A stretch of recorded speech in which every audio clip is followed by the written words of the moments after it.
de conocer el tema de la escatología. Tenemos aquí en la pizarra una explicación, una definición de la palabra escatología, una palabra que parece muy raro, pero que no es tan complicada. La escatología bíblica, ¿vale?, es la rama de la teología. Teo es Dios, eología es palabra, es la rama de la teología que trata de los acontecimientos finales. Escatos significa último, logos, palabra o estudio.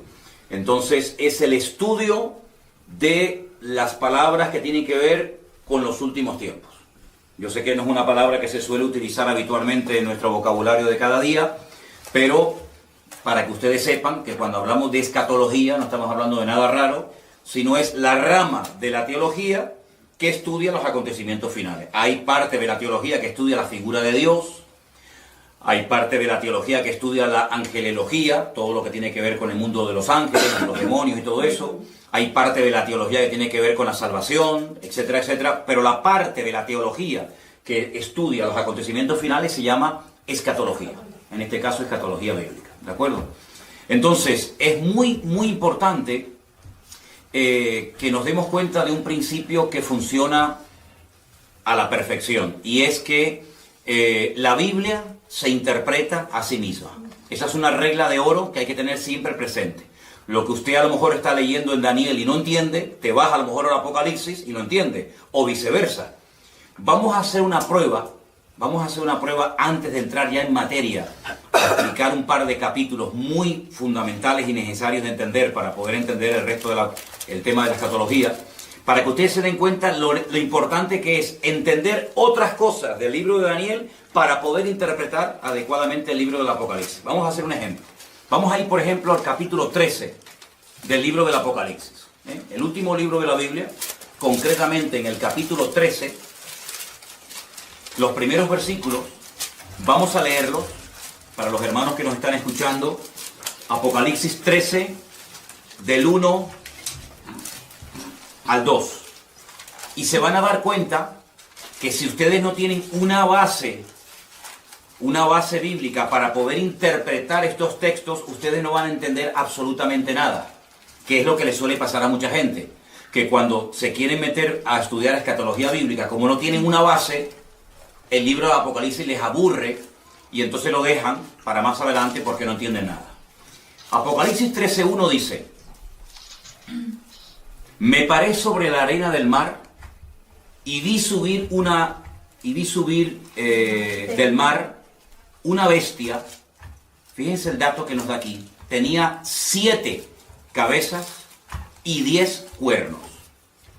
Y en sus cuernos 10 diademas. Y sobre sus cabezas un nombre blasfemo. La bestia que vi era semejante a un leopardo.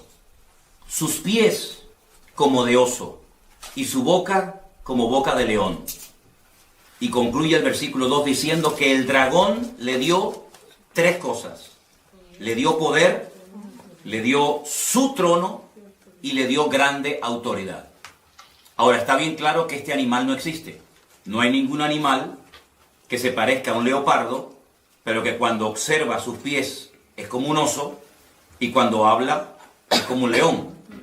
Entonces uno dice, esto no se puede interpretar literalmente. Detrás de esto hay un lenguaje simbólico. Cada animal, cada cosa que aquí nos proporciona el texto, tiene que significar algo, y como no sé lo que es ese algo, no entiendo el pasaje. Entonces lo que la gente hace es que lo descarta y ya digo, lo deja para más adelante.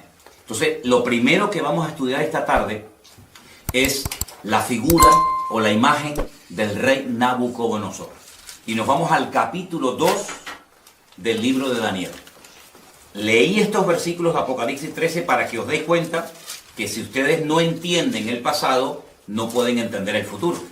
Entonces, en Daniel capítulo 2 es un capítulo extraordinario porque nos habla acerca de un sueño que el rey de Babilonia, en este caso Nabucodonosor, tuvo. Y entonces él dice que él quería saber su interpretación. Pero cuando él se reúne con todos los magos, sátrapas y adivinos de su corte, Él les dice algo. Quiero que ustedes me interpreten el sueño que he tenido. Quiero saber lo que significa.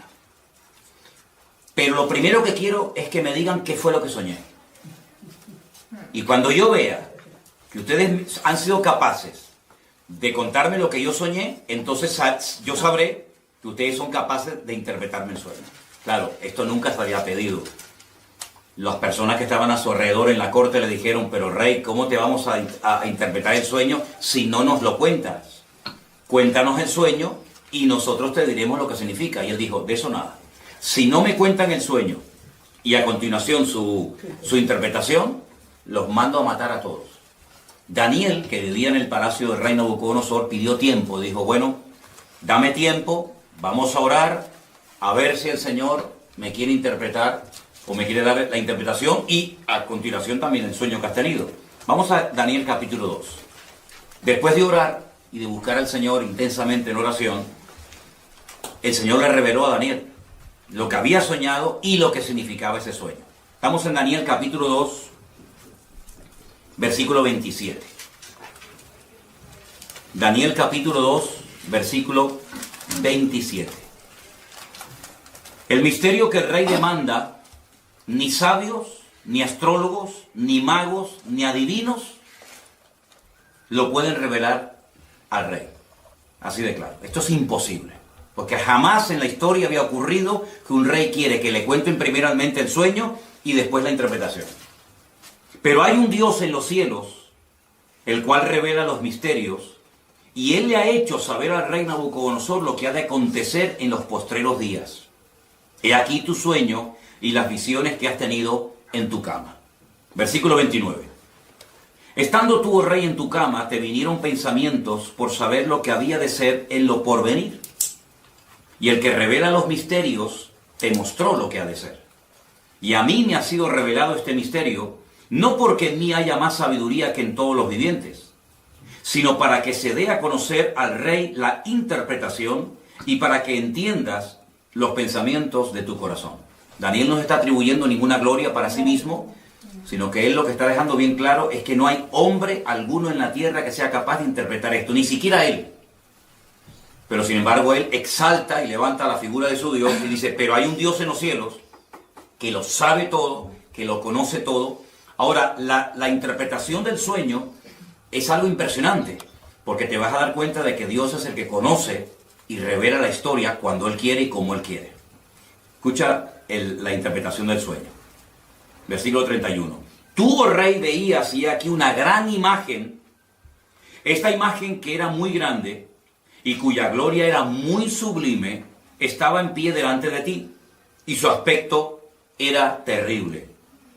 La cabeza de esta imagen era de oro fino, solo la cabeza, su pecho y sus brazos de plata, su vientre y sus muslos de bronce, sus piernas de hierro, sus pies en parte de hierro y en parte de barro cocido. Estabas mirando hasta que una piedra fue cortada no con mano e hirió a la imagen en sus pies de hierro y de barro cocido y los desmenuzó. Entonces fueron desmenuzados también el hierro, el barro cocido, el bronce, la plata y el oro, y fueron como tamo de las eras de verano. Y se los llevó el viento sin que de ellos quedara rastro alguno. Mas la piedra que hirió a la imagen fue hecha un gran monte que llenó toda la tierra. Este es el sueño. También la interpretación de él diremos en presencia del rey. Versículo 37. Tú, oh rey, eres rey de reyes, porque el Dios del cielo te ha dado reino, poder, fuerza y majestad. Y donde quiera que habitan hijos de hombres, bestias del campo y aves del cielo, Él lo ha entregado en tu mano, y Él te ha dado el dominio sobre todo. Tú eres aquella cabeza de oro. Ya está revelando la interpretación del sueño. Después de ti, se levantará otro reino inferior al tuyo, y luego un tercer reino de bronce, el cual dominará sobre toda la tierra. Y el cuarto reino será fuerte como hierro, y como el hierro desmenuza y rompe todas las cosas, y desmenuzará y quebrantará todo. Y lo que viste de los pies y los dedos, en parte de barro cocido de alfarero y en parte de hierro, será un reino dividido, mas habrá en él algo de la fuerza del hierro, así como viste hierro mezclado con barro cocido. Y por ser los dedos de los pies en parte de hierro y en parte de barro cocido, el reino será en parte fuerte y en parte frágil. Así como viste el hierro mezclado con barro, se mezclarán por medio de alianzas humanas, pero no se unirán el uno al otro, como el hierro no se mezcla con el barro. Y en los días de estos reyes, el Dios del cielo levantará un reino que no será jamás destruido, ni será el reino dejado a otro pueblo. Desmenuzará y consumirá todos estos reinos, pero él permanecerá para siempre. Y de la manera que viste que del monte fue cortada una piedra, no con mano, la cual desmenuzó el hierro, el bronce, el barro, la plata y el oro, el gran Dios ha mostrado al rey lo que ha de acontecer en lo porvenir, y el sueño es verdadero y fiel su interpretación. Claro, ante semejante revelación, este rey soberbio, que era el que gobernaba la tierra en aquel momento, dice que se postró sobre su rostro, se humilló ante Daniel y mandó que le ofrecieran presentes e inciensos. Es decir, vamos a ver, es que lo que Nabucodonosor está viendo es espectacular, porque si tú has sido capaz, por el poder de tu Dios, de recibir la revelación del sueño que yo he tenido, yo no tengo ninguna duda de que lo que tú me has interpretado es verdad. Es decir, la credibilidad que tú tienes a la hora de interpretarme el sueño te la da el hecho de que primero me has contado el sueño.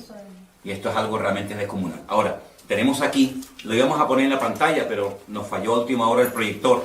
Tenemos aquí una imagen muy interesante de lo que soñó el rey Nabucodonosor. Ustedes pueden comprobar aquí la imagen, que está compuesta por 4 materiales diferentes. Tenemos la cabeza de oro, el pecho y los brazos de plata, el vientre y los muslos de bronce, fíjense que va de mayor categoría a inferior, y las piernas de hierro y los pies mezclados hierro y barro. Aquí, a este lado, tienen ustedes el nombre del imperio que representa o simboliza cada uno de estos materiales. El oro, recuerden esto, representa el imperio babilónico, que duró desde el 607 hasta el 539 antes de Cristo. Ese reino lo conoció Daniel, porque era el reino en el cual él vivía en aquel tiempo. Este fue el reino que atacó Jerusalén, que destruyó el templo, que se llevó cautivos a miles y a miles de personas, uno de ellos Daniel, ¿verdad? Y ese fue el reino que estaba en ese momento gobernando el mundo. Pero la profecía o la interpretación del sueño profético decía que cuando este reino cayera, porque no era un rey eterno, se levantaría otro reino. Y fíjense que como tiene 2 brazos, nos habla acerca de 2 naciones diferentes, los medos persas. Y este reino fue desde el 539 hasta el 531 después de Cristo. Los medos persas. Los persas hoy en día siguen existiendo bajo el nombre de Irán. Los iraníes son persas. Y los medos no tienen tierra y serían hoy en día los famosos kurdos. Los kurdos, los que están siempre tratando de reclamar un trocito de tierra para ellos. Y esto, cuando tú miras atrás, claro, para Daniel esto era profético, esto no se había dado. Esto era, bueno, vamos a ver si esto es verdad. Pero tú sabes perfectamente que cuando miras atrás, no solamente porque la Biblia lo dice, sino porque la historia secular lo corrobora, efectivamente. Todo el mundo sabe que después de la caída del imperio babilónico, se levantaron y gobernaron muchas naciones de la tierra durante mucho tiempo, los medos persas. Pero ese imperio, que también lo conoció Daniel, pues cayó y se levantó un tercer imperio que lógicamente ya Daniel no pudo conocer, porque si no, este hombre ¿cuántos años va a tener? ¿Ve? Este imperio, que era el imperio de los griegos, del cual habla mucho la Biblia en el libro de Daniel, iría desde el 331 hasta el 168 antes de Cristo, y está representado por el vientre y los muslos de bronce, ¿vale? Y el rey más famoso de este imperio, sin lugar a dudas, fue Alejandro Magno, del cual indirectamente también habla la Biblia, y lo vais a ver en otras profecías y en otros capítulos del libro de Daniel. Pero el imperio... Perdón, ¿de Sí. bronce o de cobre? ¿Perdón? ¿De bronce o de cobre? De bronce, de bronce. De bronce. Ahí pone cobre. ¿De cobre? ¿Dónde está? Aquí, mira. Sí, bueno, pero bronce. Es bronce. Bronce, bronce. ¿Ok? Ese imperio, aunque fue un imperio muy importante que ejerció una influencia tremenda, prueba de ello es que el Nuevo Testamento se escribió en el idioma de esta gente, en el idioma de los griegos, ¿vale? Ese imperio cayó. Y hay cosas muy interesantes que contar acerca de ese imperio. Y se levantó un cuarto imperio que está representado por las piernas de hierro, y fue un imperio que casi duró 1000 años. Ten en cuenta que de todos los miembros del cuerpo humano, el miembro más largo son las piernas. Y por eso las piernas representan al imperio romano. Pero hay dos piernas, y así como había dos brazos que representan a los medos y a los persas, también había dos partes del imperio romano muy importantes, Oriente y Occidente. ¿Vale? La capital del imperio romano en Oriente, ¿cuál era? Constantinopla. Y la capital del imperio romano en Occidente era Roma. ¿Vale? Este fue el imperio del Nuevo Testamento. Este es el imperio que conoció Cristo, que empezó en el 476 hasta el 900 y pico, después de Cristo. De todos los 4 imperios que aquí se menciona en la Biblia, que iban a aparecer a lo largo de la historia de la humanidad, el único que encontramos en el Nuevo Testamento es el imperio de los romanos. Estos 3 ya habían desaparecido en la época de Cristo. El babilónico, el medo-persa y el griego ya no existían, aunque lógicamente dejaron mucho de su influencia. Y bueno, todavía se pueden ver vestigios y ruinas y monumentos de estos imperios, pero que desaparecieron antes de Cristo. El Antiguo Testamento, la Tanaj, como se llama en hebreo, nos relata la historia del imperio babilónico, nos relata la historia del imperio medo-persa, pero no dice absolutamente nada del tercer imperio, que es el imperio de los griegos. No tenemos información en nuestras Biblias sobre el imperio griego. Pero en el Concilio de Trento, siglo XVI, ¿vale? Concilio de Trento, siglo XVI, la Iglesia Católica, a través del Papa de turno, decidió por su cuenta y libre albedrío, meterle 7 libros más al Antiguo Testamento.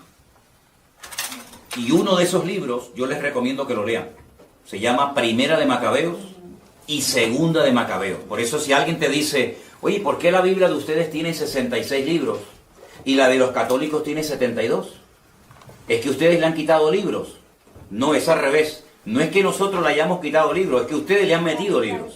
Ustedes le han metido 7 libros más en el Concilio de Trento, siglo XVI. Esos libros, por ejemplo, se llaman Sabiduría, Judith, Tobías, Primera y Segunda de Macabeos.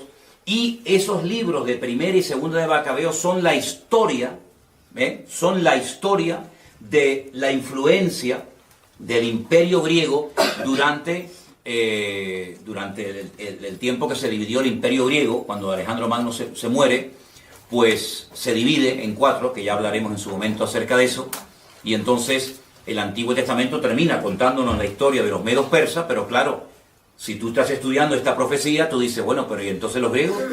Es que el Antiguo Testamento no termina contándote la historia de los griegos. Y cuando empiezas el Nuevo Testamento ya te encuentras a los romanos, Poncio Pilato, el César de Roma, etcétera, etcétera. Entonces tú dices, ¿qué pasó con el tercero? Bueno, tú sabes, o debes saber, que entre el Antiguo Testamento y el Nuevo Testamento hay 400 años de silencio, donde no se cuenta nada, ¿vale?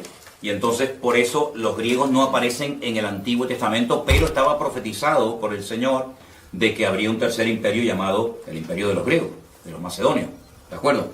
Entonces, lo que tienen que aprenderse sí o sí de memoria, y no es tan complicado, son 8 palabras. Oro, plata, bronce y hierro. Mira qué fácil. Oro, plata, bronce y hierro. Babilonia, Medo-Persia, Grecia y Roma. Ya está. Con esos 4 materiales, ustedes saben que la interpretación del sueño del rey Nabucodonosor consistía en revelarle al rey Nabucodonosor la historia de 4 imperios que tendrían mucho que ver con el pueblo de Dios, tanto en el Antiguo como en el Nuevo Testamento. Podríamos contar cientos de cosas de cada uno de los imperios. Por ejemplo, este imperio, el babilónico, fue el que destruyó el primer templo, por ejemplo, ¿vale? Fue el segundo imperio de los medos persas el que permitió la reconstrucción del segundo templo, por ejemplo, ¿verdad? Ahí está, en este segundo periodo, en este segundo templo, está la historia del famoso libro de Esther, donde está Asuero, donde está el rey Artajerjes, el rey Darío, ¿vale? El rey Ciro. Todo eso ocurre bajo el gobierno de los medos persas, el segundo imperio que hubo, ¿vale? Hay muchas cosas que se pueden contar acerca de cada uno de estos imperios. Fue el cuarto imperio el que, por así decirlo, inventó el sistema de muerte más despiadado y humillante del mundo, que es la crucifixión, y era el que estaba profetizado que emplearían con la figura de Cristo. Por eso el Mesías no podía haber nacido antes del Imperio Romano, porque prácticamente no existía la crucifixión, ¿vale? Fue el Imperio griego, con su cultura y su filosofía y su idioma tremendamente rico, el que utilizó el Señor para la traducción de la Biblia por primera vez. La primera vez que se tradujo la Biblia, el Antiguo Testamento, ¿vale? El Nuevo Testamento aún no estaba escrito, fue en el idioma griego. Y esa versión se conoce como la versión o la Biblia de la Septuaginta. Porque se llevaron a 70 intérpretes de la Biblia a la ciudad de Alejandría y allí se les pidió que tradujeran la Biblia. Y esa primera traducción se llamó la Biblia de la Septuaginta. ¿De acuerdo?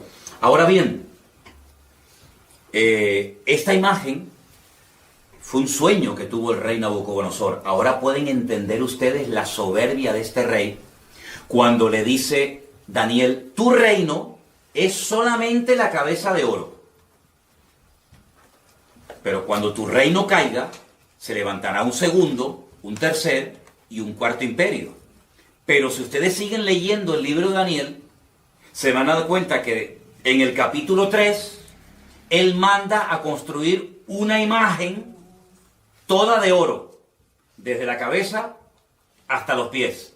Como diciendo: yo no reconozco, yo no acepto, por mucho que se haya humillado y por mucho que haya reconocido que el Dios de Daniel era el verdadero. Hay un momento en el que él reflexiona y dice: ¿cómo? ¿Que va a haber un segundo imperio, un tercero y un cuarto? De eso nada. Él manda a construir una estatua de oro. Les voy a leer unos versículos simplemente del capítulo 3.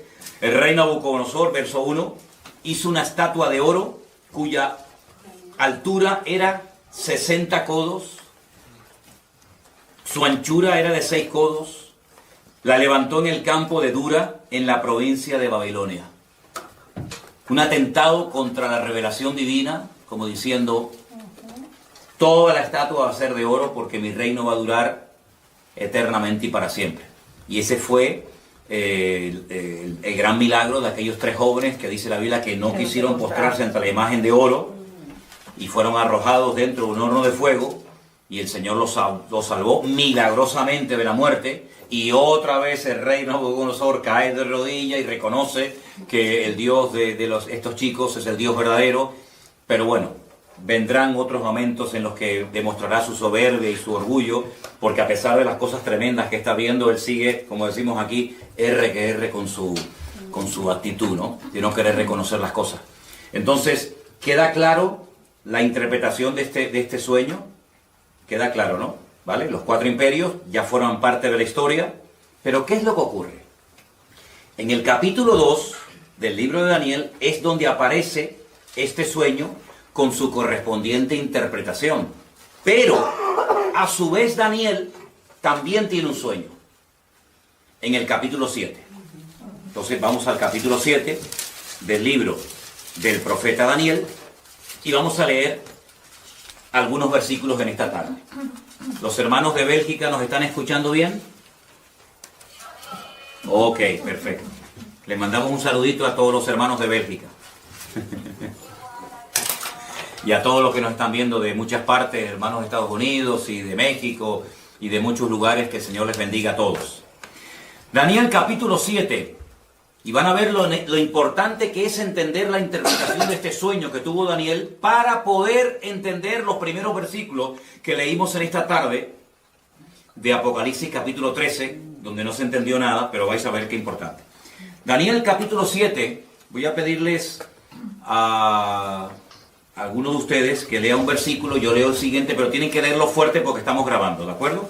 Daniel 7:1, en el primer año de Belsasar, rey de Babilonia, tuvo Daniel un sueño, ven, ya no está Nabucodonosor como rey, ahora es Belsasar, pero sigue estando el reino de Babilonia.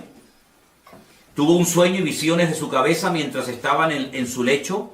Luego escribió el sueño y relató lo principal del asunto. ¿Alguien que lea el versículo 2? Daniel dijo: miraba yo en mi visión de noche, y he aquí que los 4 vientos del cielo combatían en el gran mar. Versículo 3 dice, y 4 bestias grandes diferentes, la una de la otra, subían del mar. La primera era como león y tenía alas de águila. Yo estaba mirando hasta que sus alas fueron arrancadas y fue levantada del suelo y se puso enhiesta sobre los pies a manera de hombre y le fue dado corazón de hombre. Versículo 5. Y aquí otra segunda bestia semejante a un oso, la cual se alzaba de un costado más que de otro. Tenía en su boca 3 costillas entre los dientes y le fue dicho así, levántate y devora mucha carne. Después de esto miré y he aquí otra, semejante a un leopardo, con 4 alas de ave en sus espaldas. Tenía también esta bestia 4 cabezas y le fue dado dominio. Después de esto miraba yo en las visiones de la noche y aquí la 4ª bestia, espantosa y terrible en gran manera, fuerte, la cual tenía unos dientes grandes de hierro, devoraba y desmenuzaba y las obras hollaba con sus pies, y era muy diferente de todas las bestias que vi antes de ella y tenía 10 cuernos. Mientras yo contemplaba los cuernos, he aquí que otro cuerno pequeño salía entre ellos, y delante de él fueron arrancados 3 cuernos de los primeros. Y he aquí que este cuerno tenía ojos como de hombre, y una boca que hablaba grandes cosas. Estuve mirando hasta que fueron puestos tronos, y se sentó un anciano de días, cuyo vestido era blanco como la nieve, el pelo de su cabeza como lana limpia, su trono llama de fuego, y las ruedas del mismo fuego ardiente. Un río de fuego procedía y salía de delante de él. Millares de millares le servían, y millones de millones asistían delante de él. El juez se sentó, y los libros fueron abiertos. Yo entonces miraba a causa del sonido de las grandes palabras que hablaba el cuerno, miraba hasta que mataron a la bestia, y su cuerpo fue destrozado y entregado para ser quemado en el fuego. Había también quitado a las otras bestias su dominio, pero les había sido prolongada la vida hasta cierto tiempo. Estamos en el versículo, 13. ahora el 13. Miraba yo en la visión de la noche y aquí con las nubes del cielo venía uno como hijo de hombre, que vino hasta el anciano de días y le hicieron acercarse delante de él. Y le fue dado dominio, gloria y reino, para que todos los pueblos, naciones y lenguas lo sirvieran. Su dominio es dominio eterno, que nunca pasará, y su reino es uno que nunca será destruido. Se me turbó el espíritu a mí, Daniel, en medio de mi cuerpo, y las visiones de mi cabeza me asombraron.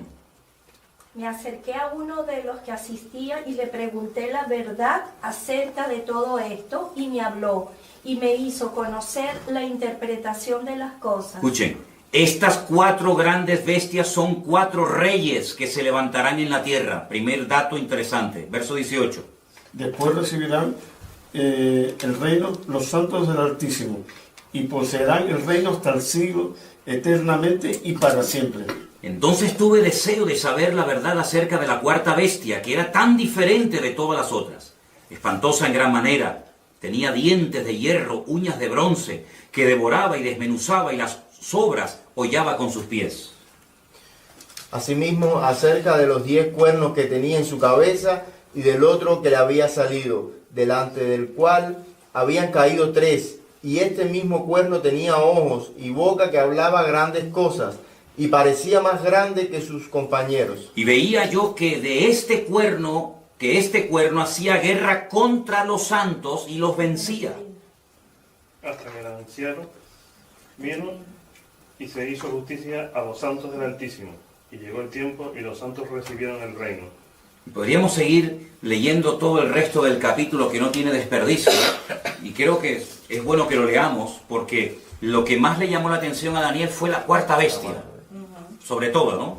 Dice que la cuarta bestia será un cuarto reino en la tierra, el cual será diferente de todos los otros reinos.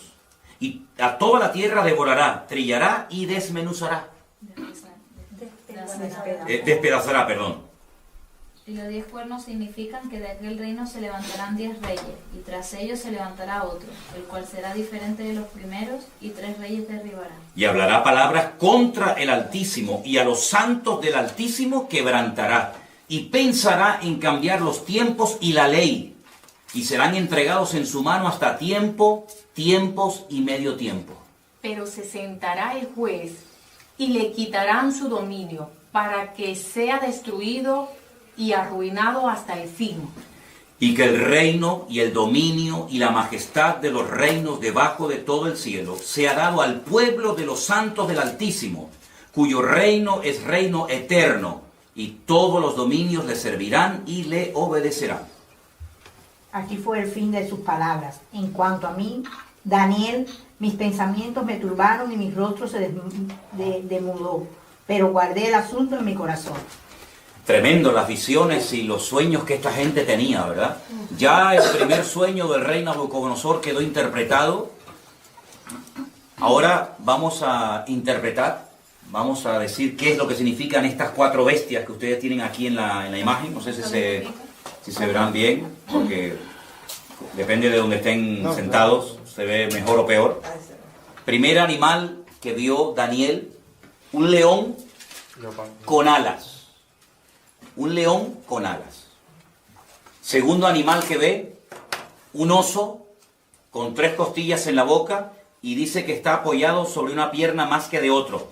Luego, ahí hay una falta de estabilidad tremenda. Tercer animal que ve, un leopardo con 4 cabezas. Y la cuarta bestia que ve, una cabeza, 10 cuernos, terrible, espantosa, destructiva, sin piedad, sin misericordia, y fue algo que le espantó tanto a Daniel que él más que nada quería saber qué significaba, qué representaba la cuarta bestia. Ahora, la interpretación de qué representan estos animales es exactamente la misma que la interpretación del capítulo 2 de Daniel. La cabeza de oro representa o representaba a Babilonia, ¿sí o no? Sí. Al lado de la cabeza pongan el león con alas, representa también a Babilonia. Es lo mismo. Lo que pasa que Daniel, como siervo de Dios, ve la ferocidad de los reinos, mientras que, digamos que Nabucodonosor, como rey, lo que ve es la grandeza de los reinos, el oro, la plata, etcétera, etcétera, ¿no? Lo rápido que atacaba ese imperio está representado por las alas del león, ¿verdad? El oso representa a los medos persas, exactamente igual. Uno de los dos era más fuerte que el otro. Los persas eran más fuertes que los medos, y por eso está apoyado sobre una pata más que de otra. Las 3 costillas que lleva en la boca representan 3 naciones, que le voy a decir qué naciones representan. Tengo aquí otra Biblia. Apunten que esas 3 costillas en la boca representan a Babilonia, Lidia y Egipto. Babilonia, Lidia y Egipto. Lidia. Lidia. Hay un lugar que se llama Lidia, no Lidia. Y Egipto. Perdón, no es Libia. No, Lidia. Lidia, como el nombre de... Lidia, con D. Babilonia, Lidia, Y Egipto. Y Egipto. El leopardo de 4 cabezas representa al imperio de los griegos.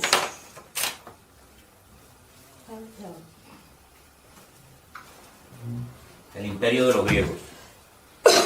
Tengo que ponerle aquí al móvil batería, porque si no, no me va a quedar sin batería. Un dato que les quiero dar, y apúntelo porque es muy importante tener en cuenta a la hora de querer interpretar correctamente la profecía. Las cabezas son imperios y los cuernos son naciones. Eso es un dato muy importante que tienen que tener en cuenta si quieren interpretar lo que es el tema profético.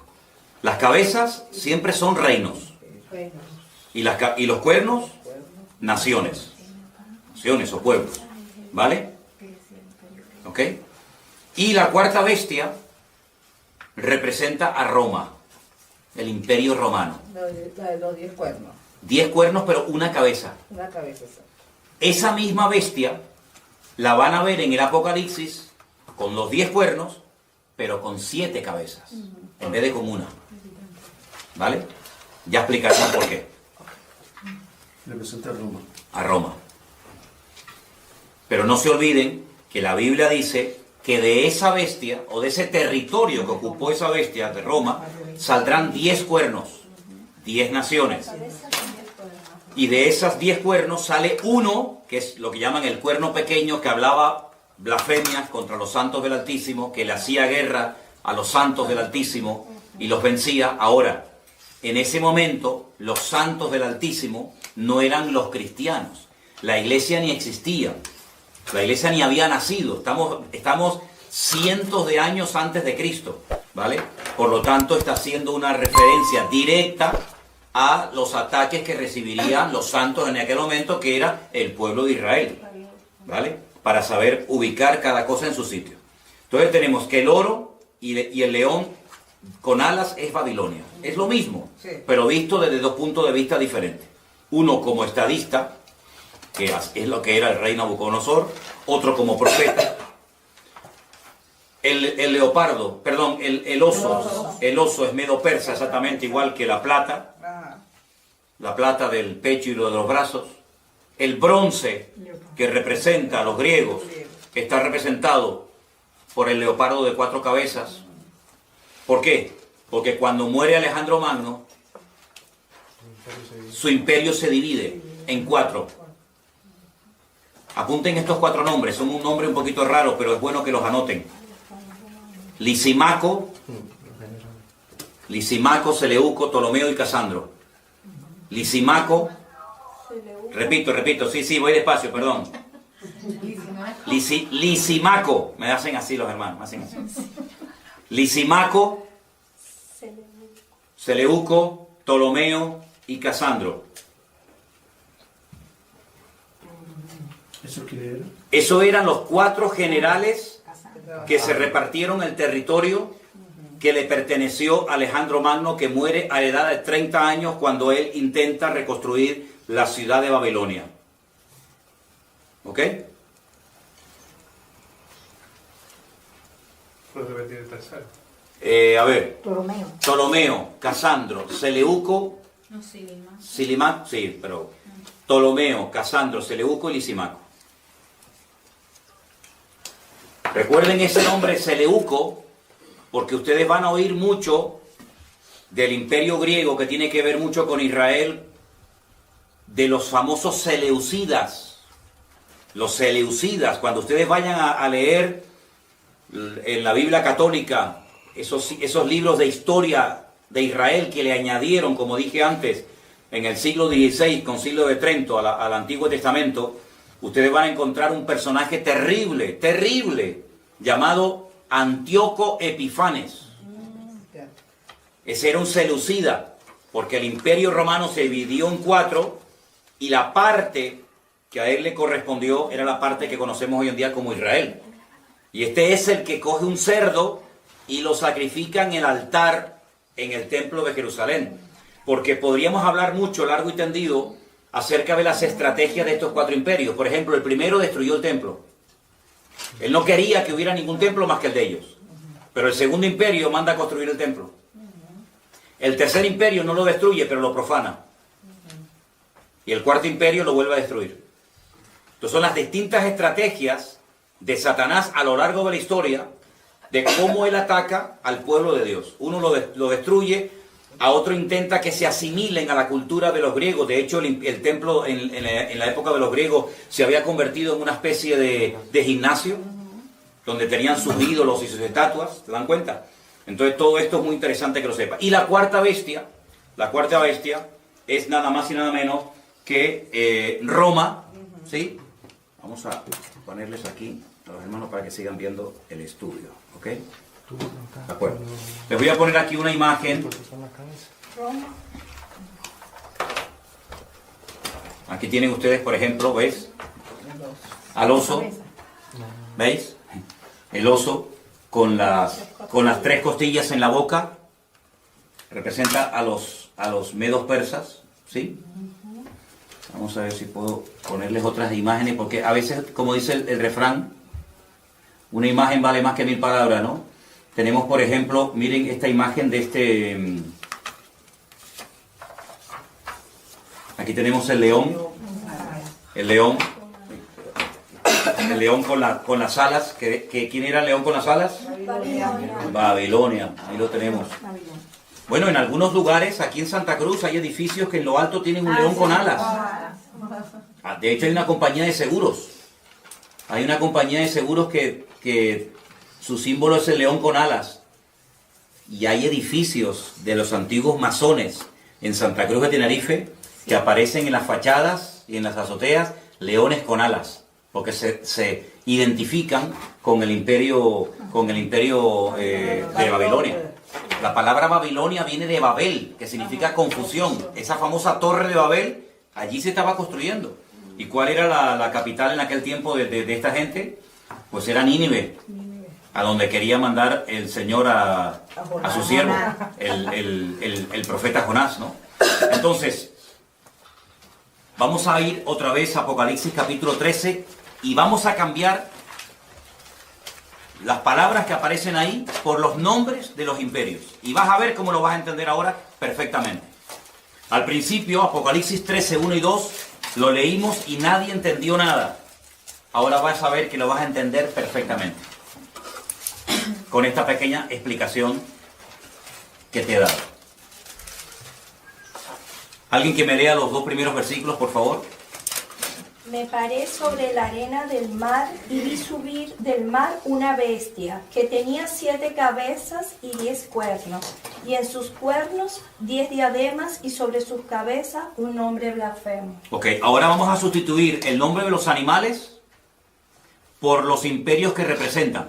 Vuélvelo a leer otra vez, por favor. Ustedes allí en Bélgica y los hermanos que nos ven por ahí, inténtenlo hacer en casa, pero cambiando el nombre del animal y sustituyéndolo por el imperio que representa o simboliza. Ok, otra vez. Me paré sobre la arena del mar y vi subir del mar una bestia. En otro versículo que ya les daré, el mar representa las naciones, ¿vale? Tenía 7 cabezas, 10 cuernos, en sus cuernos 10 diademas, sobre sus cabezas un nombre blasfemo, y la bestia que vi era semejante a... Un leopardo. ¿Y quién es el leopardo? El imperio griego. Griego. Griego. La bestia que vi era semejante, se parecía a un griego. Sus pies, es decir, la forma como se movía, la forma como actuaba, era como de un persa, de un medo persa. Y la forma como hablaba o se comunicaba o se expresaba como un babilónico. Entonces hay una mezcla, porque ven que el león es Babilonia, el leopardo es Grecia, el oso son los medos persas y la bestia es Roma. Pero ahora ya no es un animal el que representa un imperio, sino que ahora es una mezcla, lo que representa a esta última bestia, y esta bestia de la cual se está hablando aquí en Apocalipsis 13, es el anticristo. En Apocalipsis capítulo 13, ya lo estudiaremos en su momento, se habla de 2 personajes. Una bestia, que es el anticristo, y otra bestia, que es el falso profeta. Otro personaje completamente diferente. Digamos que el anticristo va por la línea política, es el político de turno, el que gobierna, y el falso profeta es el que se encarga, digamos, de lo religioso, de lo espiritual, por decirlo de alguna manera. Entonces uno dice, bueno, si el anticristo o la bestia, como se lo llama en el Apocalipsis, es semejante a un leopardo o a un griego, uno tiene que indagar y estudiar fuera de la Biblia cómo era el estilo de vida de la gente griega. Y uno dice, era gente que le daba una importancia tremenda al aspecto físico. Miren la cantidad, yo no sé en otros países, pero alrededor de nuestra iglesia hay 7 gimnasios y todos llenos. Es decir, es un hombre que le va a dar una importancia tremenda a la imagen, al aspecto físico. Es interesante. Una persona que se va a cuidar, una persona que va a dar una imagen atractiva, una imagen llamativa, porque así eran los griegos, se cuidaban hasta decir basta. Pero cuidado porque eran bisexuales la mayoría de los griegos, les gustaba tanto las mujeres, como los hombres, como los niños, como los animales, como lo que apareciera. Estamos viviendo unos tiempos donde hoy en día hay mucha gente que dice, no, a mí me gustan las mujeres, me gustan los hombres, terrible. Eran hedonistas, es decir, el placer como meta, el placer como objetivo, pasarlo bien, disfrutar de la vida, sean drogas, sea sexo, sea lo que sea, así eran los griegos. Eran gente culta, la cuna de toda la filosofía tiene su origen en Grecia, eran gente culta, no eran estúpidos, no eran ignorantes, eran gente culta. Luego sabían expresarse, sabían hablar. Lean los discursos ustedes de Platón, de Aristóteles, de Sócrates, eso es alucinante, la riqueza del vocabulario, ¿verdad? La demagogia que utilizaba aquella gente, la oratoria que tenían, todo eso lo va a tener este tipo, ¿verdad? Porque se va a parecer a un griego.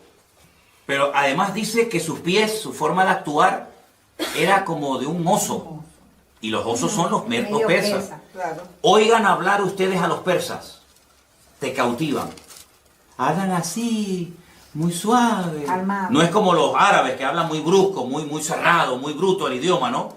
El persa es muy suave en su forma de hablar, muy tranquilo, te cautiva. ¿No han visto los gatitos persas, lo lindos que son? ¿Eh? Son así los persas, son cautivadores, son seductores, te atrapan, su forma de ser es impresionante.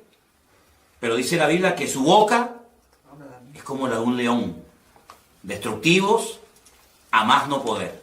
Entonces te das cuenta que es una mezcla de culturas, es una mezcla de pueblos, de influencias del pasado. Te das cuenta lo importante que es saber lo que significan los animales del Antiguo Testamento, claro. Porque si no, no te enteras a la hora de interpretar el Nuevo. Pero hay un dato muy importante. La última parte del versículo 2 dice que el dragón, y el dragón en la Biblia, ¿quién es? Satanás. Es uno de los muchos nombres que recibe Satanás en la Biblia. Dragón, Satanás, diablo, serpiente antigua, etc.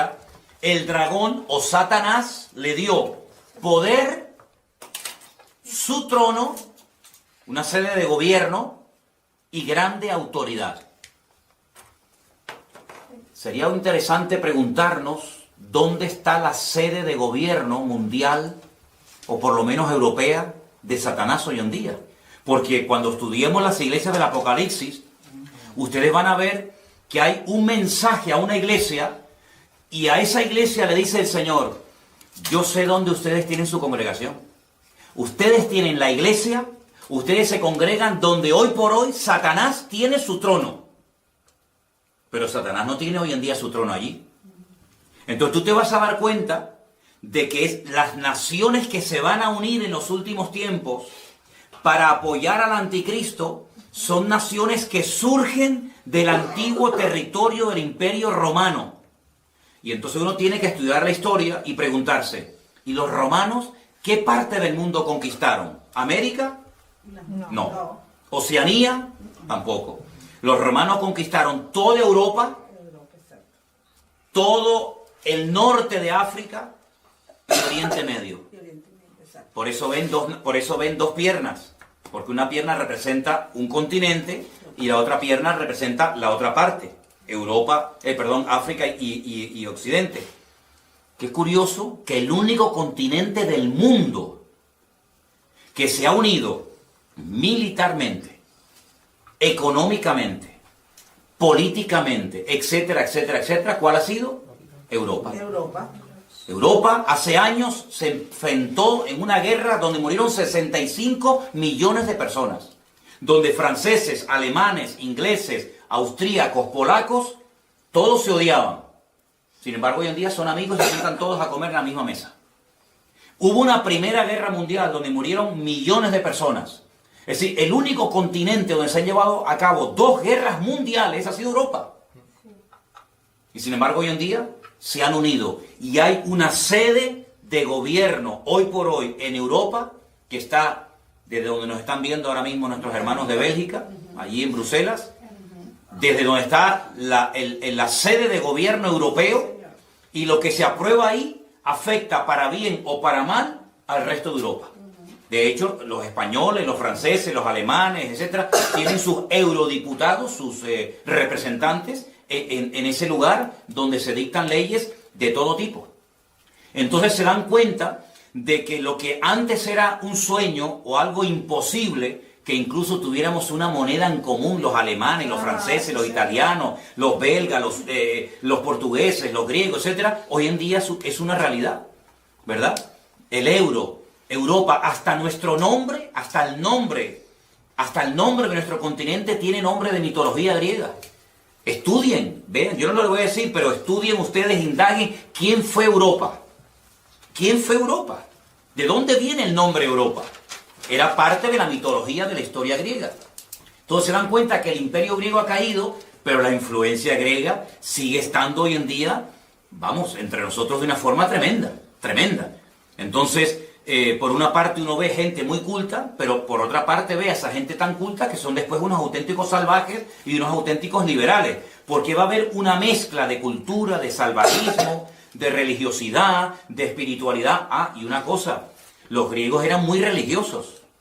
No se olviden ustedes que cuando el apóstol Pablo fue a Grecia, al Areópago, dice que caminó por la mañana y luego por la tarde lo invitaron a compartir la palabra y dijo: hermanos o amigos, veo que ustedes sois gente muy religiosa, porque tenéis dioses para todo. Incluso observé que tenéis un altar donde hay abajo, al pie del altar, una inscripción que dicen: al Dios no conocido.